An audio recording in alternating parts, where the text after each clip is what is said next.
This is, I've been a couple of times now up to councillors and council officers to keep you up to date with the progress of the development of the district community plans, and have great pleasure in being able to deliver to you tonight the final district community plans for 3 of our communities in the municipality. That would be the Errinundra Snowy district, the Cairn Valley district and the Twin Rivers district. Community planning isn't new. Now I've got to make sure I talk slowly. Community planning is not new to East Gippsland Shire Council. We've been doing this for the last 10 years. What is new is the different way in which we're trying to work with our communities. Obviously changes and challenges continue to come our way, and so as a result what we're trying to do is actually enable communities to be clear about their focus and their priorities, and so that then we can work in partnership with them to achieve those outcomes that they want to see achieved for their lives. We've reviewed the previous community plans, and we're looking to improve the way that we work with community across those 12 districts that we've developed. I wanted to actually, before I go into this, is actually to acknowledge the tremendous commitment of the people who live in these places and that they've made to the community planning process.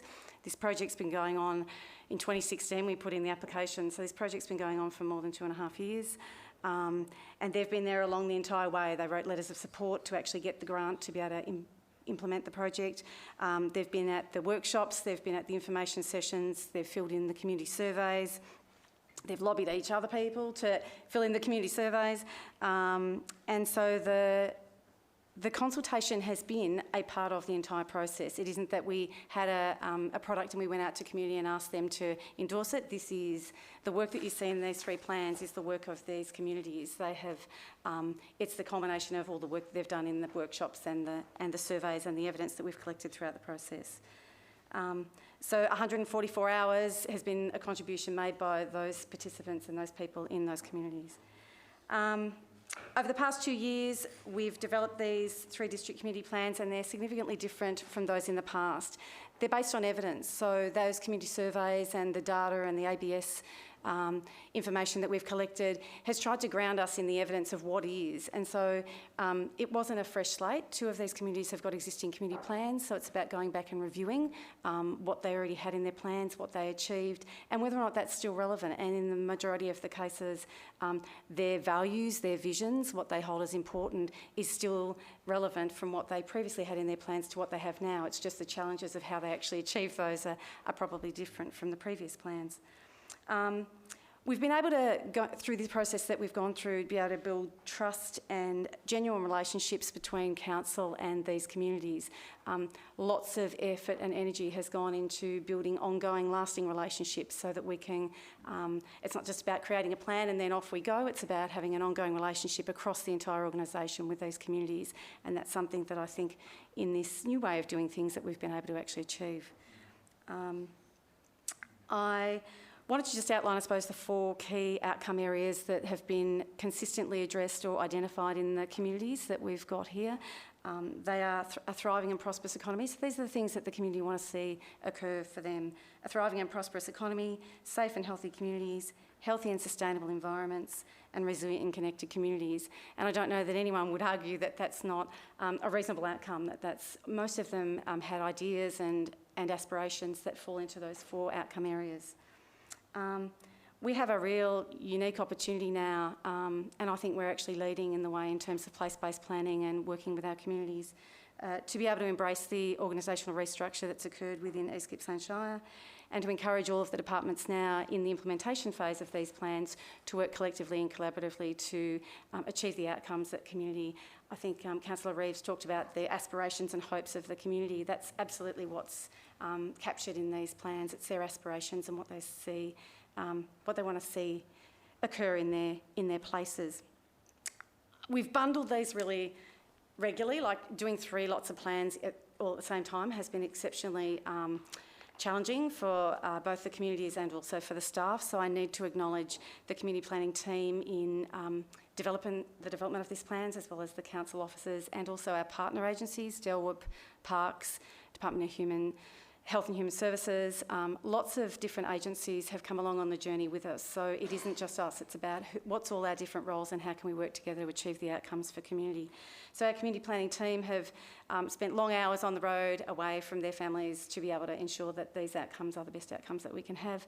So I'd like to acknowledge Rachel Dooley, who was involved in that process, Eleni McElroy, Deb Benson is in the gallery as well, and a new team member, Susie Healy, who'll be working to actually implement those plans. So I just think it's worthy of acknowledging the tremendous amount of work that the officers have put into these reports. I just wanted to highlight, I suppose, the 3 communities that we're actually talking about, because I'm very aware it's late and it's way past my bedtime. So Errinundra Snowy community is obviously one of our remote communities, extremely remote communities. I was really appreciative of the CEO and the GM actually spending time up there this year to be able to meet those communities, and Councillor Reeves attended the Big Bonang as well, to understand the complexities of their lives and just the daily grind of being able to get out and travel on a road and be able to buy some food is their ongoing challenges that they've got. So what we quite often take for granted are daily challenges that they experience. A population of 338 people. They have 18 community service groups that actually support their community by running different activities and different services, which I think is amazing. They've been in a cycle of decline, and so they've been going through that grievance, but also they've really picked themselves up and started to go, right, this is where we're at, this is who we are, what do we embrace and where do we go from here? So I just wanted to share that with you.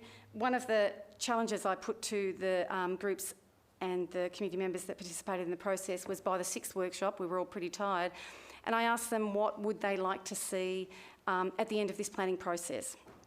And so for Errinundra Snowy, they said, I want to live in a vibrant, financially sustainable community with safe roads and services that attract visitors and future residents.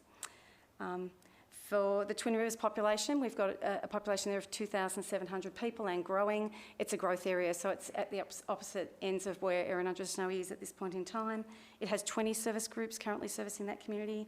And when I asked them what would they like to see come out of these plans, one of the young people there said, I would like to continue to be and feel like a country town. And that's a real challenge in a growth area where community have been attracted there and lament the loss of that sense of country and it becoming more like a suburb, and that's their fear, that their community may well become a suburb. So I thought that just actually encapsulated what people were thinking in that space. So their challenges are very different, but no more important than the ones faced by remote communities.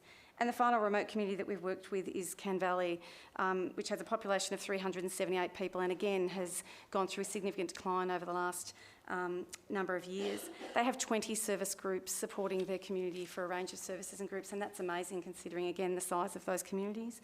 And the comments when I asked those groups, and we had communities and school groups, kids involved in a parallel process for both Twin Rivers and Can Valley, and they said, I would like everybody to be included, which I thought was interesting in terms of making sure that everyone's going along on that journey, that people aren't left behind in that process. And I thought I'd leave you with the final point that they said was having more facilities, so more stuff to do so we can live less boring lives. And that was from obviously one of the young people who has got their eye firmly on the prize of a future that's going to be vibrant and prosperous for people in Can Valley. So, lots of people have got their hopes pinned on this process. We've asked them to trust us in this process in going through to develop these plans. Our next phase is the implementation of those, which is a challenge for us to be working collaboratively as one organisation to implement these plans. So I put them to you for endorsement, and happy to take questions. You can take questions. Thank you, Sue Ann. So any questions, councillors? Mr Mayor, can I just ask that we deal with each of these individually to allow Councillor Pels to come back in for the last one, the Twin Rivers? Yes, that's a fair comment. Do we have a seconder for that? Sure. Councillor Reeves. Councillors, could we vote to process these individually? A show of hands, please. All those in favour, yes. So if that's the way we wish to do this, but of course, were there any questions? Yes, Councillor Reeves. Sue Ann, can I just, in the first instance, congratulate you and the team for the hard work, the many days, hours, that you've spent out with our communities and our delightful people out in Cairn Valley, up in the high country, Errinundra, Delegate Tubbett, who are struggling at the moment with fires and threats. I know that. And our communities in Twin Rivers. My question relates to the action plan. So these are beautiful and they're an absolute credit to our community, but nothing happens until the rubber hits the road. Can you tell us a bit about that and what we're going to do and when? Absolutely. So since we finished the planning process, we've developed district community representative groups, which are groups that will work within each of those districts to be able to implement the plan. So they've actually, they have started, and they're going, hurry up. They have started to actually work on some of these different priorities. So in the plan, it's a list of ideas, and then what this does is creates a high-level strategy that says these are the priorities. So there's key priorities for each of the districts that they're working on. They've identified which ones they want to work on, and now they're waiting for us to come in and actually work with them. So the way it will work is that we will then go back into community in February once the plans have been endorsed by Council and start to work with the community groups as well as our partner agencies where appropriate on action plans, which will go down to the drilling down of how do you actually implement something like this. Some of them have already started working on some of those things. In terms of the roads issue up in Errinundra to Snowy, they've been working on surveying and petitioning around the improvement of the Bonang Road. Some of that work's already started, but they are actually waiting for us to get back into that space.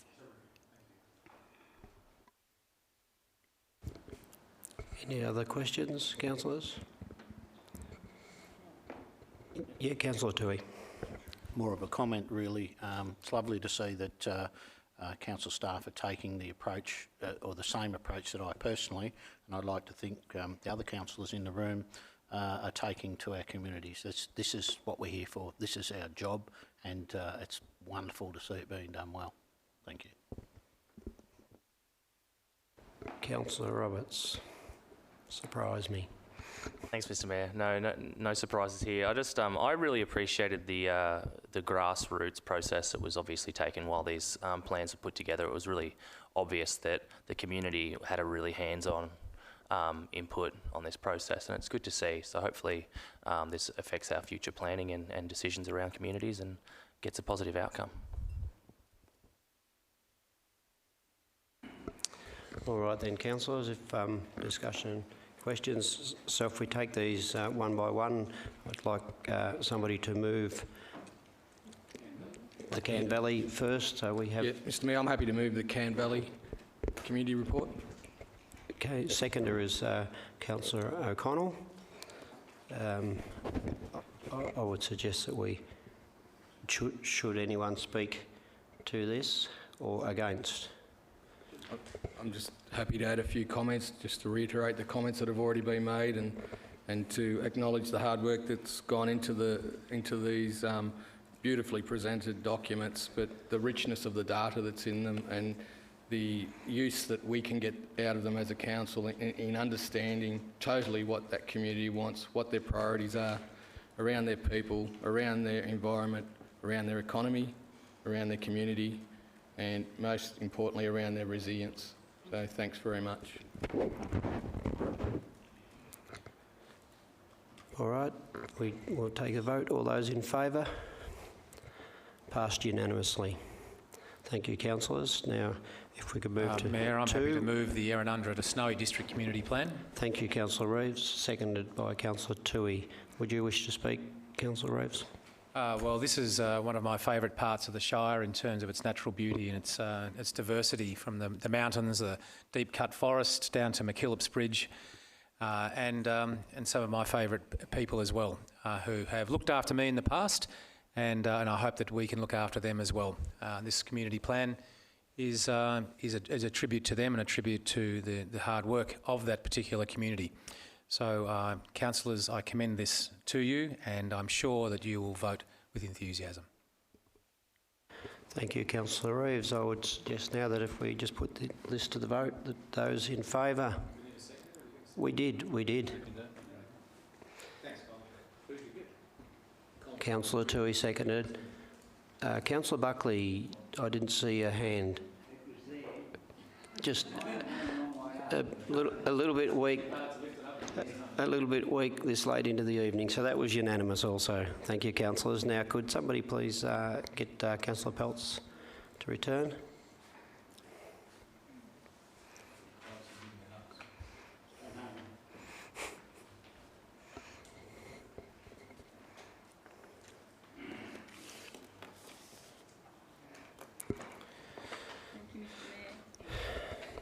Thank you. So we need somebody to move now for the Twin Rivers. So I suggest possibly Councillor Peltz, would you like to move this?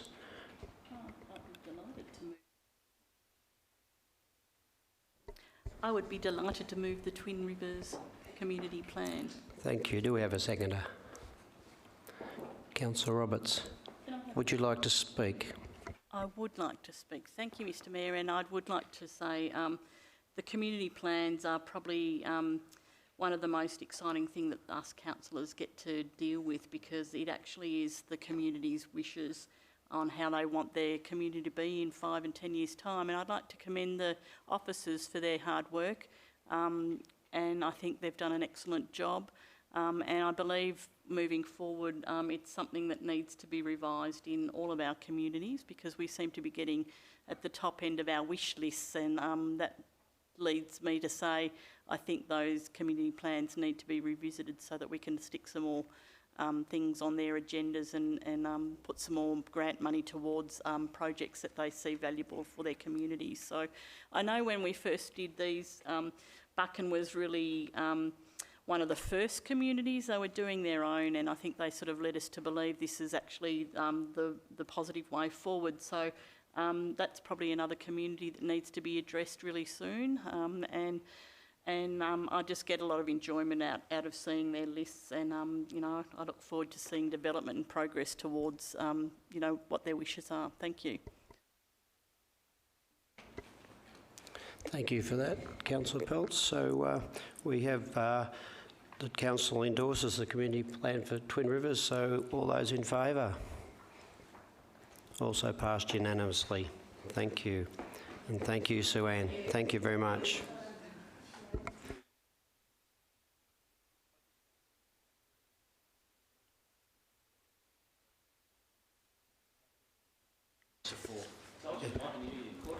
Councillor reports. So councillors, as we've been jumping around all over the place, but we are now going back to where we first changed course, and we're going back to our councillor reports. So I'd suggest if we go in a clockwise order, that Councillor Toohey may wish to lead off.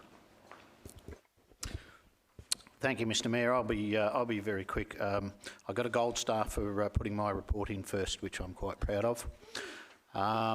Amongst the functions that I attended, I went to the East Gippsland Wellington Shire LDP program, the 10-year anniversary. For those of you who are not aware of it, it is a learner driver mentor program that assists learners between 16 and 21 years of age who do not have access to a supervising driver or vehicle to gain the driving experience required to apply for a probationary licence. And whilst I haven't done it for a little while, it's something that I'm very pleased to have been associated with, and will get back to as soon as I can, because I believe it's critically important that all our young people learn how to drive properly, and appreciate that it's not a right, it's something that they have to work hard to. So it was very enjoyable to see them celebrate their 10-year anniversary. Thank you. Thank you, Councillor Toohey. Councillor Rotino. Thank you, Mr Mayor. I'll be quick as well. The one thing I wanted to speak about was I attended the Regional Study Hub Symposium, and the thing that struck me about that was the key theme around the Study Hub Symposium was that the future of an aspiring student should not be predetermined by where he or she lives. And that really rang true with a lot of people, and I think it really enhances our decision as to why we supported the Regional Study Hub over in Dalmahoy Street. Sorry, mate. Also, with your indulgence, Mr Mayor, I'd like to move that Council provides a letter of condolence to Mr Dennis Crane's family, wife Pat, children Michael, Kathy and Tracy, and their extended families in recognition of Dennis's commitment to East Gippsland residents in both community and business life. Thank you very much for that, Councillor Rotino, and that's very, very important that we do this for the Crane family, and Councillor Ellis seconds that. So I think that's a good gesture and something that Council needs to do for has become such an important part of Council itself and our community. Yeah. If I could also just add, Dennis Crane was a young man, left school at 14. He was successful by any measure in family, community and business. Yesterday, the East Gippsland community turned out in huge numbers to farewell Dennis. Dennis passed away suddenly last week and leaves behind a loving family, incredible network of workmates, friends and colleagues, and St Mary's Church was overflowing. Father Bickley and his son Michael spoke about Dennis's passions. He worked extremely hard for his family. The Gippsland community loved sport, hunting, travel, and his dedication to his Gippsland Catholic diocese was second to none. Dennis created an enormous legacy through his passion and leadership to get stuff done in our community. He had a powerful ability and a gift to cut through obstacles and actually get progress and traction where many other people would give up. There are many significant projects where Dennis was an enabler for them to be successful. He often said to me, if you do things for others with no expectations or anything in return, you will never be disappointed. Just briefly, one particular project was called Steer for a Student. This local project, which Dennis brought together some local farmers, they put together a herd of cattle, and each year they sold steers, and the proceeds from those steers would go towards creating a scholarship to assist disadvantaged students to pursue their tertiary studies that couldn't otherwise afford to do that. Dennis will be missed by many of our community. Thank you. Well, councillors, I know you're on the edge of your seat to hear my report. And the gallery. Sorry, are we moving on? Do we need to move that? Well, I actually thought we could have acknowledged this request before we move on. I think it's been moved, hasn't it? Yeah, to vote. It's been moved. Yes, we didn't actually get to vote, sorry. I think we voted on it, didn't we? Yeah. All those in favour? Yes, that'll do. Thank you. Thank you. Sorry for that inconvenience, but that was important. And Councillor Reeves, would you like to give your report? My six-page report, did you want me to go? No, councillors, I'm not even going to read it. If you want to look at it, it'll be in the minutes.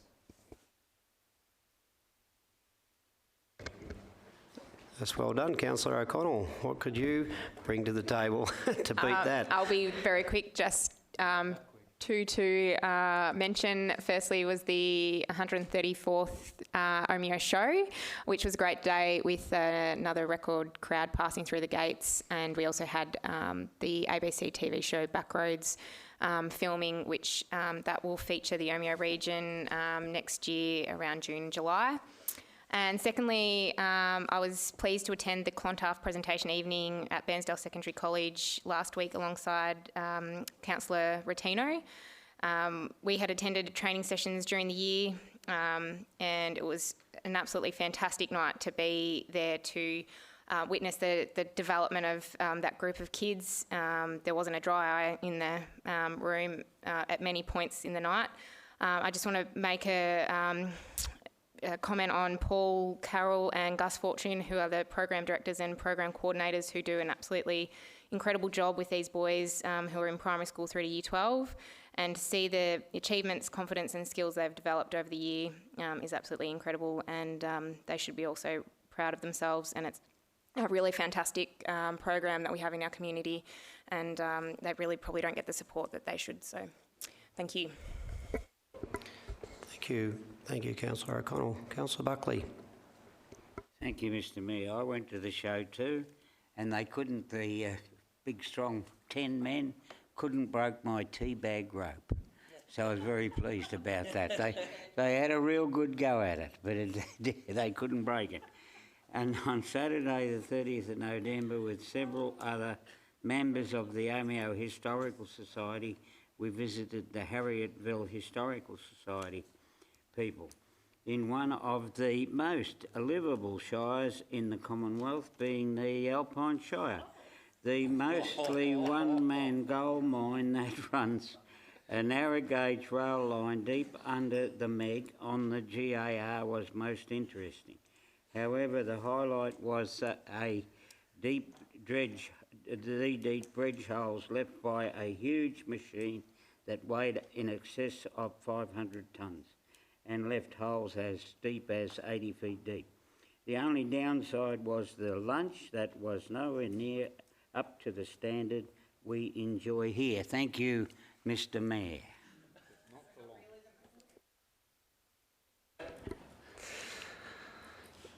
Thank you, Councillor Buckley. As you always do, you got us again. Councillor Ellis.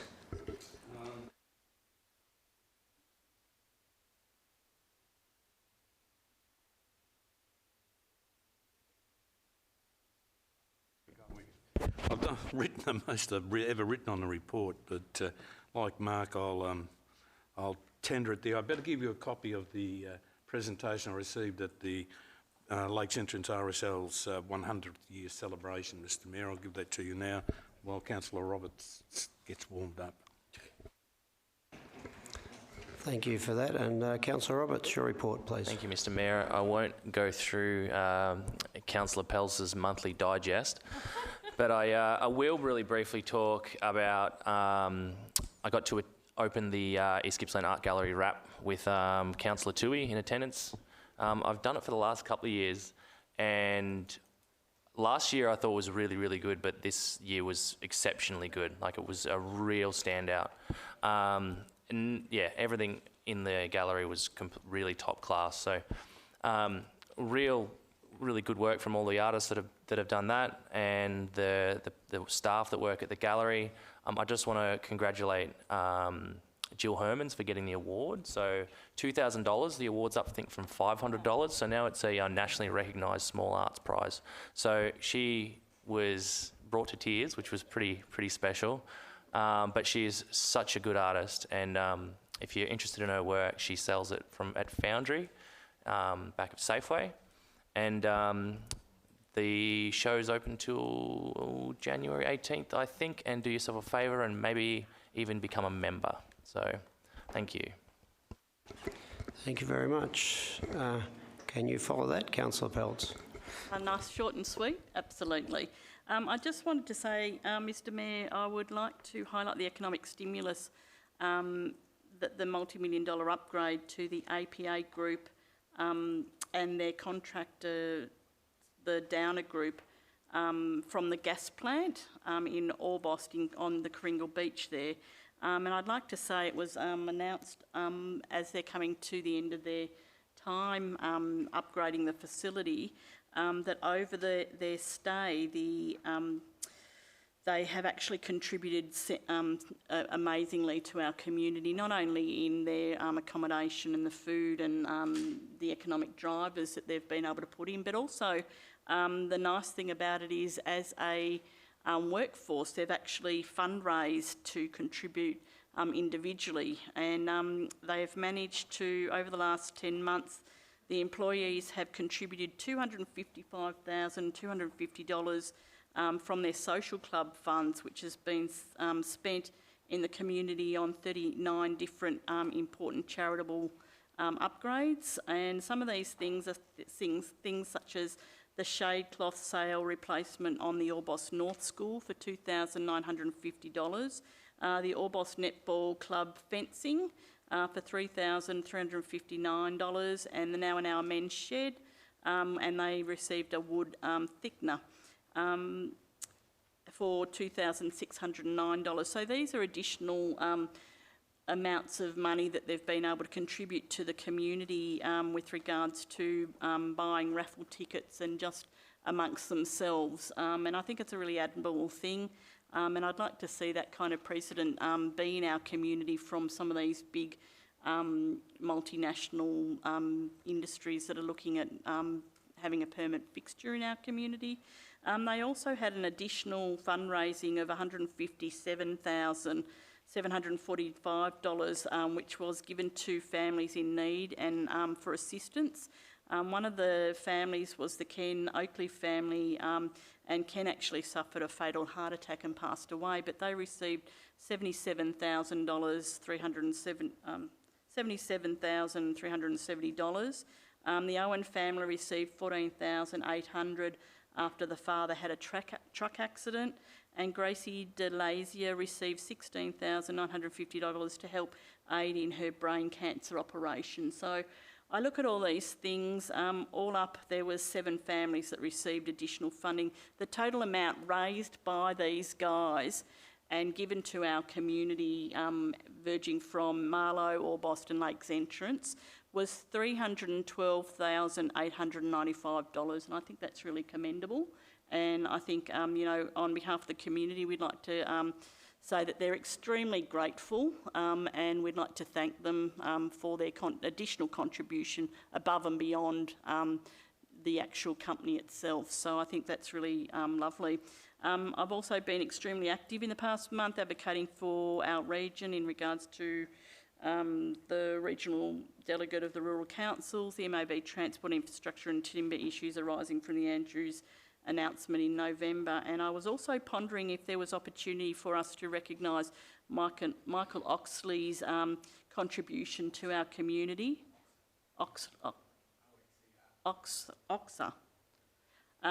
for his passionate advocating work that he's undertaken over many years on the rail trail. And there's been news given to us that he's actually left the region and moved back to Melbourne to be closer to his family. And I think with regards to his dedication, we need to send a letter of thanks, because he has advocated and worked really hard on the rail trail over many years, and I think that would be a really pointly thing for us to do. And that concludes my report. Thank you. Thank you, Councillor Peltz, and I would like to add to that what a tremendous gesture by those workers up there, and what a huge contribution. Absolutely. And they've obviously put that money to work in the best possible way for their community, for your community up there. Yes, extremely generous. My report. 5 minutes. It will be less, because I cannot possibly report on all these things, but I've picked out a few events that I went to. I have absolutely enjoyed engaging with the community this last month. It's been extraordinary, and there's, just to say there are so many wonderful people out there in all our groups, our community groups, our support groups. So on the 13th of November, I attended the Mitchell River Rotary Club's Junior Community Annual Award presentations. Now that involves children in grade 6 from the various primary schools, including a fairly good contingent from as far away as Swifts Creek. And they are taught, I would say, life skills, things that will help them in their journey as they grow up. Things like, just simple things like cooking, caring for elderly people in the community at a young age. And it was a great honour to present a number of those. So I tip my hat to the Rotary Club for keeping this. It is their product that they do, and these kids love doing what they do, and they're supported well by the members of the Mitchell River Club. So I do congratulate them on that, and also congratulate all the young children that got that certificate. The Bensdale Gardening Club, 130 years birthday recently, and wonderful, passionate group of people. But to think that what they've done is that this garden club has existed through 3 centuries and 2 millenniums is extraordinary. I mean, that club is almost probably one of the first clubs formed in Bensdale, and it is still going strong, and they're still very passionate. So that was another very engaging afternoon to meet with those people. And of course, flowers everywhere. Walk to Change the Story, certainly a significant event that's become a feature of our community. So important. People so passionate in wanting to eliminate the violence, family violence, and with the number of people there, certainly not all of them affected by this, but it was just, let's say it was a message to those who perhaps could be the perpetrators that there are so many people out there now and they are watching and caring. So that was a wonderful walk. There were hundreds of people there. I was most impressed. And lastly, which is perhaps more business-like, the CEO and I went to the Education Department in Melbourne to push our case for the development of the World Centre, which we have been working on for some time, and it is a very large project. And what I'd like to say from that meeting was it was extremely fruitful in that they are supporting us in our venture, and that we would also possibly be able to secure funding as well. So it was great that those people are on board with this project, because it will be absolutely a huge and significant project for our community, and of course it will employ lots and lots of, I would assume, local contractors to produce what we envisage, and in the future it will support not just our young people, but all those who wish to be involved in sport going forward. It will be a great outcome for this community. So I thank you for that, and we can move forward to our next items.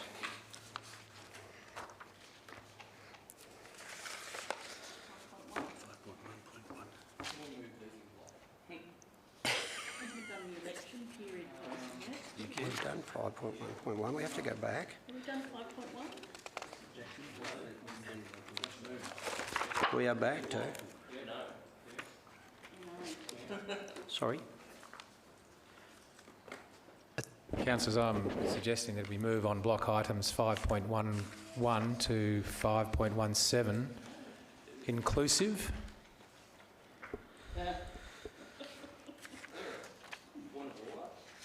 We've already done 5.2. Well, actually, I don't think we need to, because we are back to where we started. We've done our council reports, and following on from that is officer reports, which is 5.1. I'm sure we're just following the sequence of the agenda now at this stage. If anyone would like to correct me, I'm open to suggestions, but I'm sure we can... Seconder. If I may, Mr Mayor, that is absolutely fine, and you will need to vote on them separately, obviously, and then pass a motion by exception to deal with them in a block.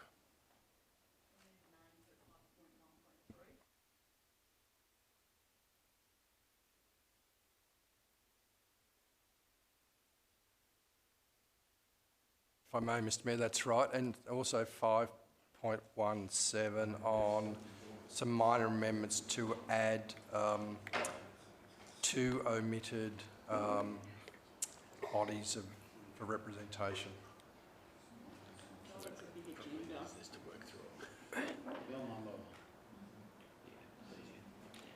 And getting some mumbles from the floor about how we go about this. So we did actually have a motion from Councillor Reeves, but I'm also hearing that others suggesting that we should just follow through one by one, which I believe would be less confusing.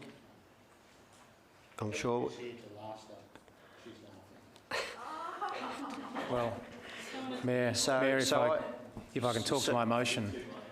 If I can talk to my motion, what I suggest is that if there's any exception that we need to drag out and talk to and add value to, then we can, and then I still suggest that we move them all on block.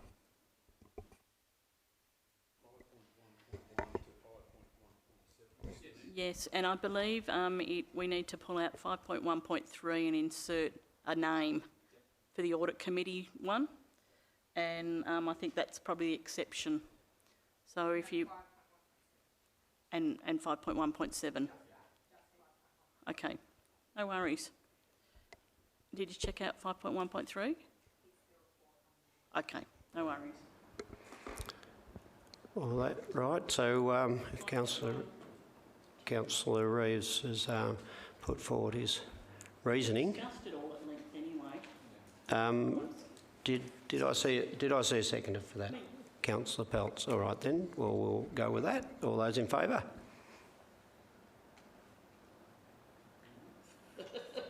All those against? So we have Councillor Toohey, Councillor Roberts and Councillor Ellis who are against. But the motion is passed, carried. Therefore, so we'll move into the block of...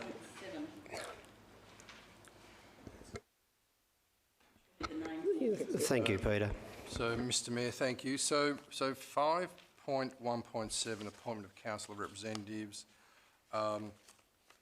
There is a requirement to appoint a committee member to the Audit and Risk Committee, as there is a vacancy as a result of Councillor O'Connell not being able to be a member of that Audit and Risk Committee. So I'm seeking a nomination of a councillor to nominate for the Audit and Risk Committee. And also I note that there are on the table of the councillor representation register, there are 2 omissions that we'd like to correct as an administrative correction. And that is to insert RAJAC, so the Regional Aboriginal Justice Action Committee, and note that Councillor Reeves is council's representative. And I'd also like to add Rural Councils Victoria to the list, whereby Councillor O'Connell is the representative with substitute Councillor Rotino. And I'd like to make that as an administrative change outside of the recommendation. So I'm looking for a nomination. Nomination, yes. Councillor Toohey.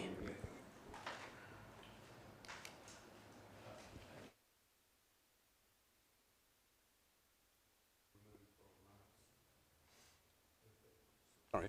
So just for clarification, the motion that we've just voted on was motion items 5.1.1 to 5.1.7 be decided in block, but item 5.1.7 be excluded from that process. Yeah. So it went through to 5.1.6. And then we have 5.1.7 as the standalone because of the amount of change. Yeah. Yes. So it's a separate motion. So this is the new motion before us now. Yep.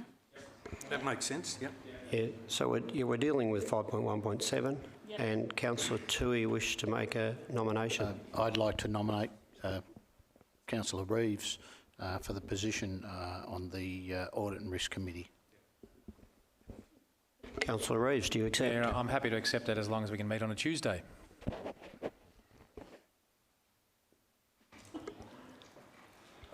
Mr Mayor, I'll take that on notice and see if we can fit that in, and certainly be writing to the committee members to alert them to that potential change. Thank you for that, but I could add that I fully agree with your suggestion, that I would also be happy with the Tuesday meeting. So Mr Mayor, then you need someone, say like me, to move that the appointment of council representations as presented be adopted, because it's only you've done the administrative changes. So if I may, Mr Mayor, through you, now that you've agreed to move 5.1 through to 5.17 in a block, you now need to vote on the officer's recommendations in block. All right, now at this stage we still need somebody to move, somebody to second. So we have a mover. Councillor, you don't want to move it. Councillor Rotino wants to move. Moving. Yes, seconded by Councillor Reeves. Can I just ask Mr Mayor how Absolutely. 5.1.7 get put back into that block?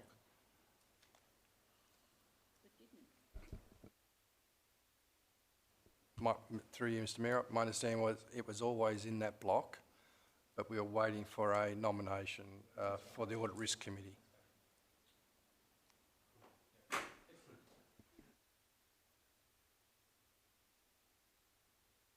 Mr CEO, would you like to possibly elaborate on that? Through you, Mr Mayor. So just to reiterate what Peter has said, so the initial motion was to move the items in block, so that was passed. What we actually need to be able to do now, and I've just asked Brigitte to put it up on the board so that people can see it, well, there's nothing there at the moment, but we need to actually make sure we get the wording right, is then to actually accept the officer recommendations in those reports. Because all we've done at the moment is say, we'll move those items in block. We haven't actually, there hasn't been any resolution to move the officer recommendation. So if you wish to do that, you just need to make sure we clarify exactly what is being moved.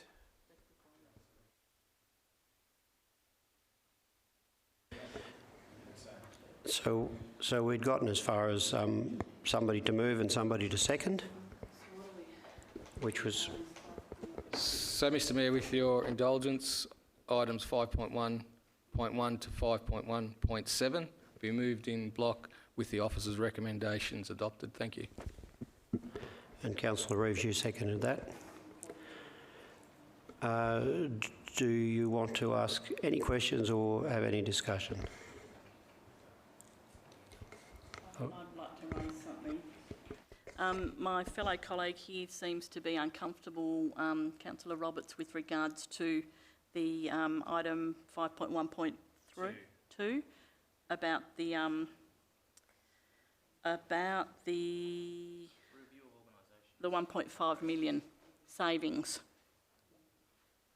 and wondering whether that can be excluded.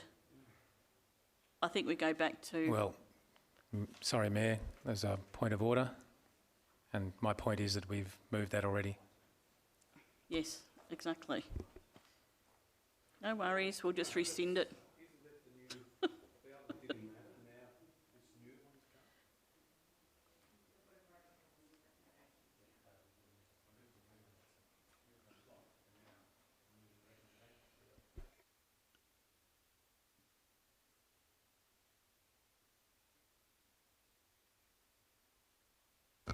So I've...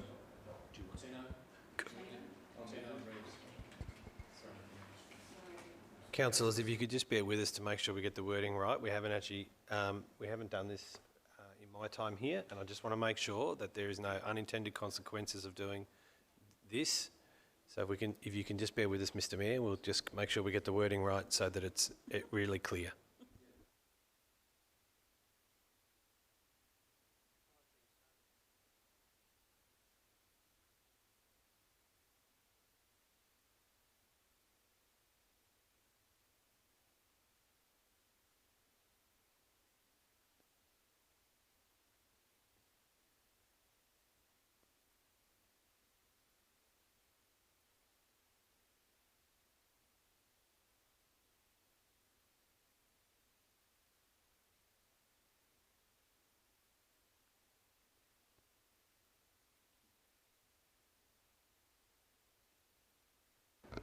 Councillor Rotino, would you like to read the motion on the board, please? Thank you, Mr Mayor. That the officer's recommendations for items 5.1.1 to 5.1.7 be moved in a block and adopted. Okay, if there's no further comment, that leads... Well, we've already moved and seconded it. We actually go for a vote. For and against, if there's any comments. Well, sorry. Do we have any comments as in for what we've just done with changing this to a block vote? Nobody? So anyone against? Against? Thank you, Mr Mayor. There are a couple of issues that I believe are significant in the blocked items that I would like to consider individually. That's all I'd like to say.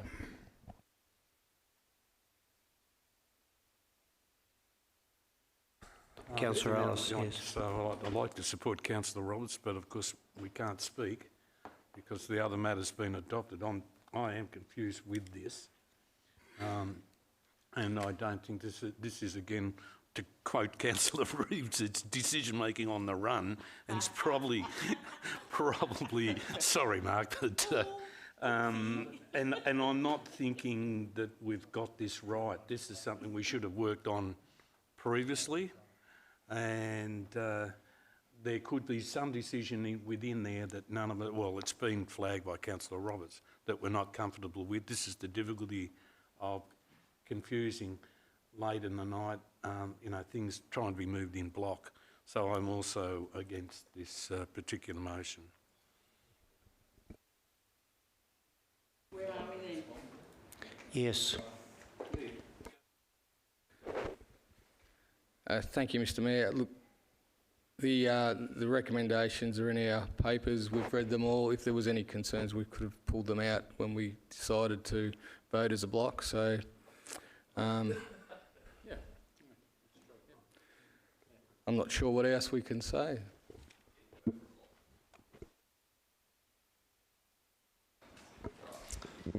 Well, I think we've reached the stage where we can put this to the vote. So all those in favour? 7 for. All those against? 2 against. Councillor Ellis, Councillor Roberts.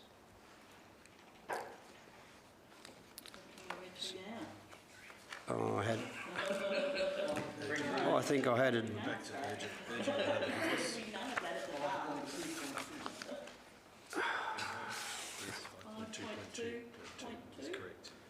Right, 5.2. Where did I find that? I'm happy to move that. Moved Councillor Peltz, seconded Councillor Reeves. The parliamentary inquiry. Run to Would- format federal member. Do we need the CEO to speak to this as Ms Bennett is not in the room? Through you, Mr Mayor, I think the item is fairly self-explanatory. In particular, the reason why this is coming to Council later was that the Parliamentary Committee actually was required to release all the submissions.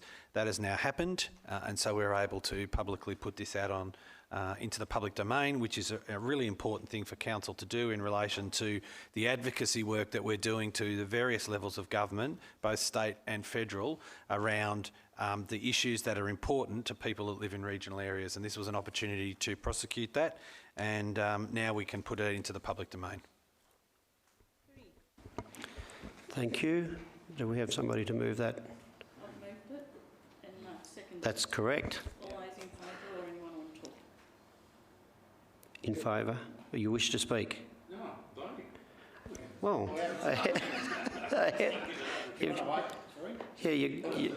you just got ahead of the game. All those in favour? Unanimous. Yay, we got one.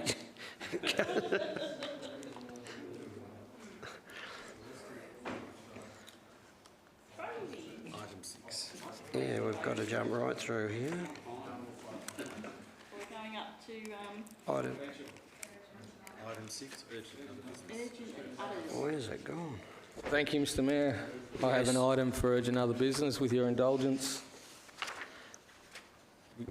Sorry. Moving that we could treat the Buck and Pool closure as urgent other business, if I can get a second.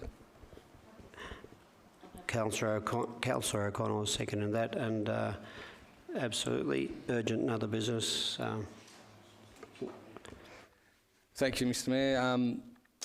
One of the national and international...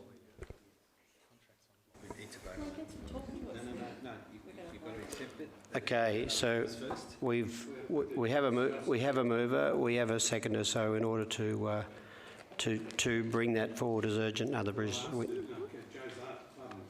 Councillor Rotino is asking that the matter be accepted as urgent and Yes. other business. That needs to go to the vote. that's what I was actually doing. So all those in favour? Bring it in. That is unanimous. Thank you, Councillor Rotino. Thank you, Mr Mayor. So the tourism description nationally and internationally about the Buchan Pool is that it's a swimming hole heaven, and that was by Brad Neal. He talks about this pool being around since circa 1938. Now that might be wrong, I'm not sure.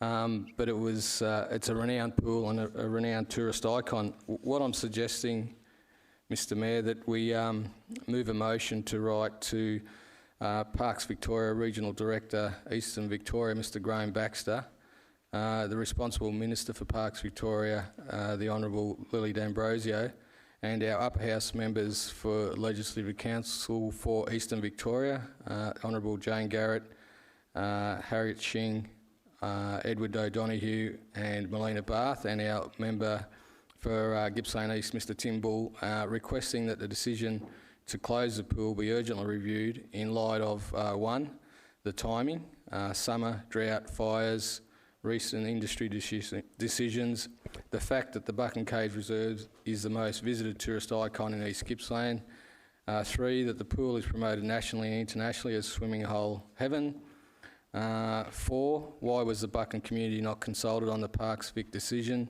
5, why was East Gippsland Shire not consulted on the Parks Vic decision? 6, what options and costings were considered prior to the decision to close the pool this week and 2 weeks before the Christmas holidays, one of the busiest periods for the tourists visiting East Gippsland? And 7, how can East Gippsland Shire assist Parks Vic in exploring future options to support our community in keeping this important facility open?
Sorry, Mr Mayor. I was just wondering if I could ask a question to the CEO, whether I've got the titles for the Legislative Council. Is it the Honourable, or is that only if they have a ministerial portfolio?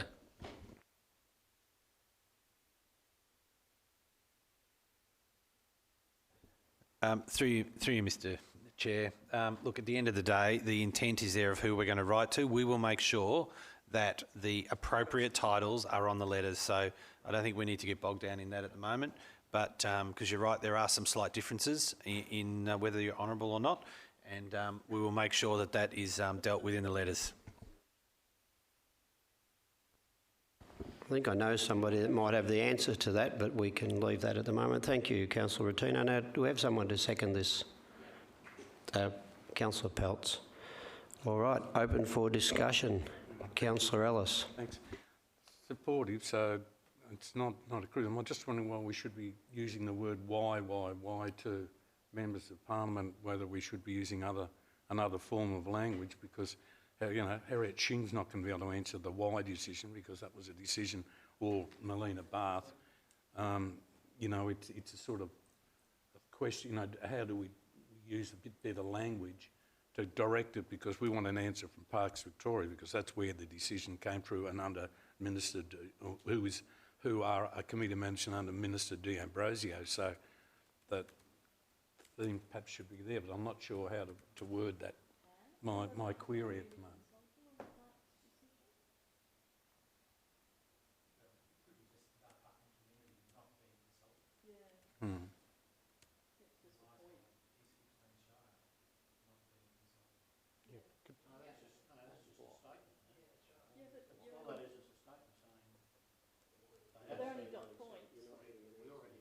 But the motions are not going into the letter, it's just a point, isn't it?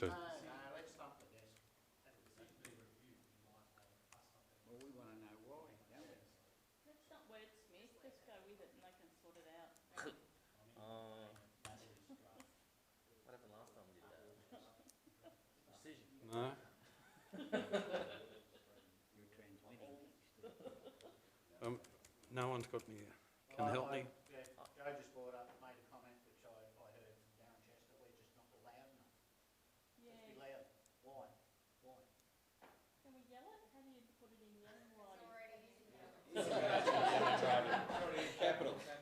deliver it on a megaphone. Councillors, remembering that we are live streaming, you're not using your microphones.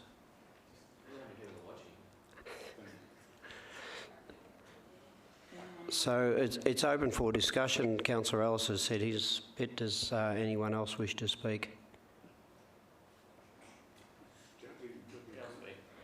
Councillor Roberts. Well, I agree with the intent of the motion, and I don't disagree with the things that Councillor Ellis has said, but I think it sends a message, and I think the intent is clear, so I don't think there's a huge reason to get totally hung up on it.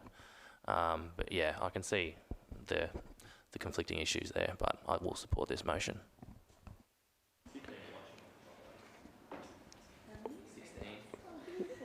Well, as we know, as we receive correspondence, when it's written in capitals, we know that the person who's written it to us is yelling at us. So we are, as Councillor Rotino says, we need to be loud. It's a very disappointing decision. So I think we should just put this to the vote now. So all those in favour of this motion, it is unanimous. Thank you, councillors.